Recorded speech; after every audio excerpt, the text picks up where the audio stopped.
In 897 AD, the Catholic Church did something so unbelievable. It sounds made up. They dug up a dead pope, dressed his decaying body in sacred robes, sat him on a throne, and put him on trial. Yes, this really happened. Welcome to the Cadaver Synod. The late 800s were a mess for the Catholic Church. Rome wasn't just the heart of Christianity. It was the center of backstabbing politics, power grabs, and a line of popes that changed faster than emperors. Pope Formosus, the man at the heart of our story, had been dead for nearly a year, but his political enemies weren't satisfied. They didn't just want him gone. They wanted to erase his legacy, discredit his decisions, and humiliate him in death. So Pope Stephen VI, Formosus' successor and bitter rival, came up with a plan so ridiculous it defies belief.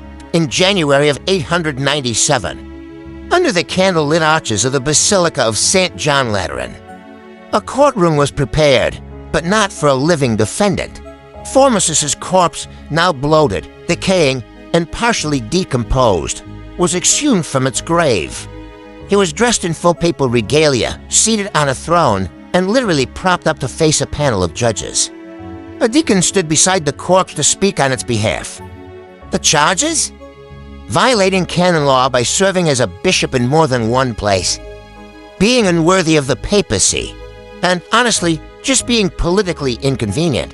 The image is surreal, a room full of living clergy, accusing a dead man who couldn't respond because, well, he was dead, shockingly. The trial moved forward like a real court case. Witnesses were called, arguments were made, the corpse remained silent, unsurprisingly. And then, the inevitable verdict, guilty. Pope Formosus was found guilty on all charges. His papacy was declared null and void. Everything he'd done as pope, from ordinations to blessings, was invalidated. But the punishment didn't stop there. Oh no, his body was stripped of its robes. The 3 fingers used for blessings were cut off, and the corpse was dragged through the streets of Rome like trash. So why did they go to such insane lengths? At its core, the Cadaver Synod was about power. Formosus had made enemies, powerful ones, during his life. He'd supported the wrong emperors, appointed rival bishops, and made political moves that outlived him. Stephen VI wanted to undo those moves. And in medieval Rome, the church and politics were so tangled, the only way to reverse decisions was to erase the man who made them. It wasn't just about guilt. It was about control, vengeance, and sending a message: even death won't protect you. But here's the twist. Stephen's grotesque spectacle backfired.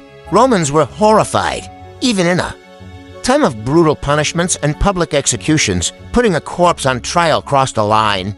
Just a few months later, Stephen VI was imprisoned by the very people he ruled. He died, either strangled or murdered in prison, and the church quickly backpedaled.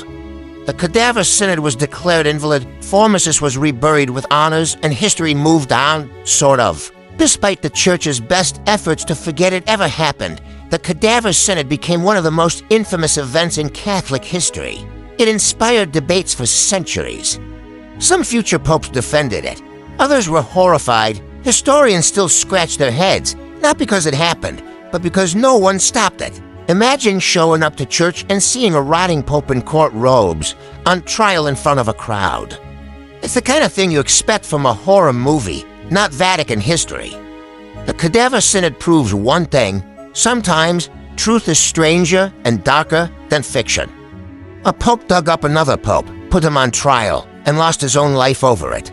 In the battle of popes and power, even the dead weren't safe. This is the WTF History Files, and if you thought this was wild, just wait until you hear about the time they blew up a whale on purpose. Don't forget to subscribe for more real stories you won't believe actually happened. Subscribe to my channel.